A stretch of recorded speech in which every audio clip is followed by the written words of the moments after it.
Olá, meu amigo, seja muito bem-vindo ao nosso canal. Hoje eu vou começar o vídeo de uma forma um tanto quanto diferente. Você, cidadão brasileiro, você é a favor da corrupção? Você acha que os nossos políticos têm que ser corruptos mesmo? Vou melhorar a frase.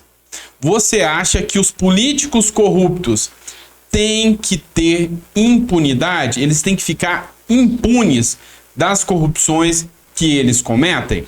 Diz aí para mim se você concorda ou não. Eu tenho quase certeza que a sua resposta foi não. Eu não gosto de corrupção e não quero que os políticos corruptos fiquem impunes. Mas o assunto que eu tenho que trazer nesse vídeo para você é tão sério que eu te peço que você fique até o final do vídeo. Tem muita coisa importante aqui que eu vou transmitir para você, baseados em dados, baseados em conhecimento jurídico, para alguém que vai repassar para vocês a realidade dos fatos. Então, vem comigo que a informação é muito importante, tá bom? Vamos lá, pessoal. Ontem saiu a notícia que o presidente Bolsonaro sancionou a nova lei de improbidade administrativa. Talvez você nem saiba do que se trata isso, o que muda, o que reflete. Só vou lembrar uma coisa para vocês. Ficou muito conhecida a célebre frase do Bolsonaro que dizia assim para a imprensa: Bolsonaro desafia a imprensa brasileira, me chama de corrupto, porra, tá? Então, foi uma frase que o Bolsonaro usou muito durante as campanhas e muitas pessoas, inclusive esse que eu vos falo, acreditou que ele realmente tivesse uma ficha limpa. E até que se prove o contrário, pela presunção de inocência ele tem. Mas eu, dentro da minha liberdade democrática, não acredito mais, nem um pouco. E eu quero te mostrar uma coisa aqui. Ele pode ter a presunção de inocência até que ele seja julgado. Mas uma coisa é certa. Você pensa o quê de quem protege corrupto? Quem protege corrupto pode entrar nessa caçamba da corrupção e ser considerado corrupto também? Me responde aí. Porque eu vou te explicar uma coisa. Bolsonaro, ao sancionar essa lei de improbidade, ele dificulta a punição de políticos corruptos. Eu vou trazer aqui algumas modalidades que mudaram com a lei de improbidade administrativa, tá? E para quem quiser confirmar, tá aí no site da Câmara dos Deputados, mudanças na lei de improbidade administrativa já entraram em vigor após a sanção do presidente da República. Mas o que mudou? O que foi de fato que mudou? Vamos entender um pouco? Vamos começar entendendo o que é a lei de improbidade administrativa. A lei de improbidade administrativa é aquela que pune administradores que agiram com dolo, intenção total de lesar os cofres públicos, roubaram, ladrões da pátria. E também pune também aquele cara que anunciou que era uma pessoa apta a administrar o seu dinheiro. Chega lá, faz um monte de coisa errada, um monte de cagada e diz que não tem culpa. Ah, eu não tenho culpa, eu não quis fazer isso, mas arrebenta o dinheiro público. E responde na modalidade culposa, por culpa, tá? Então, esse é o intuito da lei de improbidade administrativa: punir quem agiu com dolo e quem agiu com culpa também. Afinal, ele assumiu a responsabilidade e disse: eu sou bom no que eu faço. E lá dentro, ele errou e arrebentou o dinheiro público. E ele tem que responder com isso. Só que há uma grande dificuldade em aplicar essa lei. Nos moldes que ela é, já há uma grande dificuldade por falta de pessoal. Quem é que pode propor ação de improbidade administrativa atualmente? O Ministério Público, que hoje tem um contingente muito pequeno, falta promotor de justiça para aplicar essas persecuções aos políticos corruptos. Não tem promotor suficiente. E também os advogados públicos, os procuradores dos municípios ou dos estados que sofreram a lesão aos cofres públicos, também podem ingressar. Essa é a primeira grande mudança. A partir de agora, advogados públicos, os procuradores do estado e do município, a Advocacia Geral da União não pode mais entrar com ações de improbidade administrativa. É só o Ministério Público. Isso limita, porque os promotores não têm capacidade física suficiente, não há possibilidade estrutural para que eles possam mover as ações de improbidade administrativa. Daqui, nessa esteia aqui, de cara, o Bolsonaro já arrancou no mínimo 80% das ações de improbidade administrativa, que grande parte são os próprios procuradores que impetravam. Deixa eu mostrar aqui para vocês algumas das mudanças que aconteceram. A primeira delas, que a gente tem que citar, é que as penas de ressarcimento ao erário, de prisão, são convertidas agora em multas. Em multas. Ou seja, não vai dar cadeia mais. Ou seja, ressarcimento ao erário, multa. Vamos aplicar multa e fica tudo bonitinho. Segunda coisa, o STF, o mauzão STF, que todo mundo fala tão mal, tinha definido que a improbidade administrativa, quando o agente age com dolo, é imprescritível. Ou seja, eu vou te perseguir e vou buscar o seu dinheiro de volta. Porque você tirou da saúde, da educação, você tirou de quem precisa. Esse é um crime equiparado ao hediondo. Essa é uma ação equiparada ao hediondo. Imprescritível. E o Bolsonaro acabou de dizer que se em 8 anos o Estado não exercê-la, acabou. Acabou em pizza. Prescreve. Vamos lá. Ele reduz o número de pessoas que podem exercer essa ação.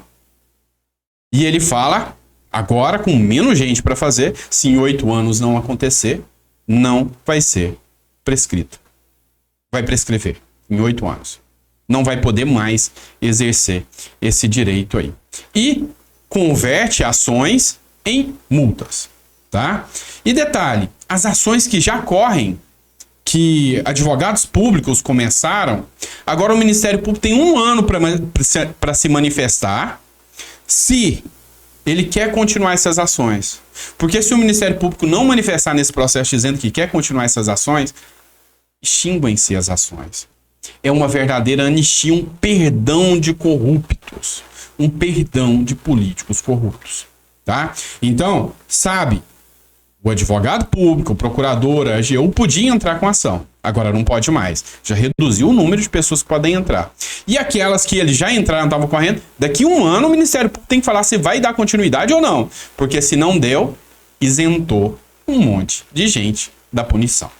Mas tem mais coisa. Ele torna a contratação de parentes um tipo de improbidade. Já era, tá? Já era. Contratar parentes públicos já era considerado improbidade. Mas ele colocou isso específico lá na lei. Mas estabelece que não se configurará improbidade a mera nomeação ou indicação política por parte dos detentores de mandatos eletivos, sendo necessária a aferição de dolo, com a finalidade ilícita por parte do agente. Olha, eu não posso contratar gente. Mas se o meu intuito... Por exemplo, eu contratei minha esposa para ser secretária da educação. Não, mas o meu intuito não foi prejudicar, porque eu sei que a minha esposa é boa. Então pode. Eu tenho agora que comprovar que eu contratei, mesmo sabendo que ela não sabe nada, para lesar os cofres públicos. Se ela nem trabalhar, ia, e eu sabia. Agora, se ela vai trabalhar... Se eu falar, não, mas ela tem o nível superior, eu posso contratar. Acabou com o nepotismo. Simples assim. Segunda questão. Prevê escalonamento de punições. Em caso de menor ofensa à administração pública, roubou pouco. A pena poderá ser limitada à aplicação de multa, sem prejuízo do ressarcimento ao dano. Escalonou. Pode ser multa. Vamos aqui, outra. Autoriza o parcelamento em até 48 meses do débito resultante de condenação pela prática de improbidade administrativa, se o réu demonstrar incapacidade financeira de saldá-la. Roubou, mas é pobrinho? Então vamos dar 48 meses para ele devolver. Ele tem que agir com dolo. Presta atenção. Ele tem que agir com dolo. Ele quis roubar, é ladrão mesmo. Com dolo. Primeiro ponto. Segundo ponto. Ele vai ter que ter muito azar em ser condenado. Porque falta gente para processar. Essas poucas pessoas do Ministério Público que tem agora vai ter que fazer em 8 anos. O processo tem que acontecer em 8 anos. E se acontecer e ele for condenado e é pobrinho, agora gastou o dinheiro tudo, vai ter 48 meses para pagar. Bom, né? Você concorda com tudo que eu tô falando até agora? Não concorda não? Tem mais coisa. Limita o bloqueio direto das contas bancárias dos acusados, com preferência ao bloqueio de bens de menor liquidez, como imóveis e automóveis. Para quem é da área jurídica, para quem é advogado, sabe muito bem o que é isso. Não posso mais caçar conta bancária de político corrupto. Não. Primeiro vamos ver se ele tem um carrinho no nome. Vamos ver se ele tem ali um lote no nome. Para depois, então, vamos ganhar tempo, eu poder ver as contas dele. Esse é mais um retrocesso aprovado. Vamos lá, tem mais coisa. Vamos celebrar o mito. Estabelece que a ação de improbidade administrativa será impedida em caso de absolução criminal do acusado, confirmada por órgão colegiado em que a ação discuta os mesmos fatos. Ou seja, antes cabia a modalidade culposa. Ou seja, você comprova que o cara agiu com total negligência. Por exemplo, ele sabia que se ele deixasse um determinado maquinário exposto ali naquele lugar sem um vigia, era óbvio que iam roubar. Ele deixou dentro de um galpão 50 computadores de última geração que ele comprou para distribuir para as escolas. Não deixou nenhum vigia lá dentro, não deixou ninguém lá dentro. E todo mundo avisou, ó, vai roubar. Mas ele não colocou nada, apesar dos avisos. Entraram lá e roubaram. Porque ele foi negligente. Tá. Na criminal, ele não agiu com dolo, ele vai ser absolvido. Mas na esfera pública ele tinha responsabilidade, porque ele foi negligente. Agora não mais. Agora isso não acontece mais.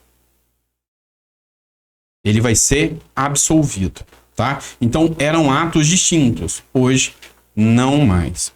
Por fim, não menos importante, permite que as penas aplicadas por outras esferas sejam compensadas com as sanções aplicadas nas ações de improbidade administrativa pela legislação atual. Ele cometeu crime. E, na esfera penal, ele foi condenado a uma pena e mais multa. Agora, na hora de ressarcir o dano, ele vai abater esse valor da multa do prejuízo que ele deu para a população, para a sociedade. Vamos lembrar que quem comete ato de improbidade administrativa, enriquecimento ilícito, lesão ao patrimônio público, esse cara tira dos hospitais onde a pessoa morre. Vamos lembrar disso. Mas agora, o senhor presidente da República acaba de passar a mão na cabeça. Então, os piores pontos dessa lei. Tira o dolo, esse é o primeiro. Segundo, tira o poder da advocacia pública.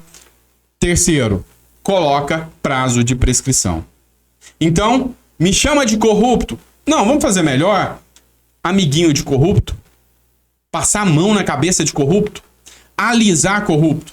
Isso eu posso chamar? Posso. A prova tá aí. A prova tá. Corrupto, ninguém pode chamar, pois vigora o princípio da presunção de inocência. Mas, com a publicação no Diário Oficial, eu posso assumir toda a responsabilidade em dizer, pode até não ser corrupto, mas que tá passando pano para político corrupto, me prova o contrário. Agora, você. Beijo no coração. Infelizmente, uma triste notícia para o nosso Brasil.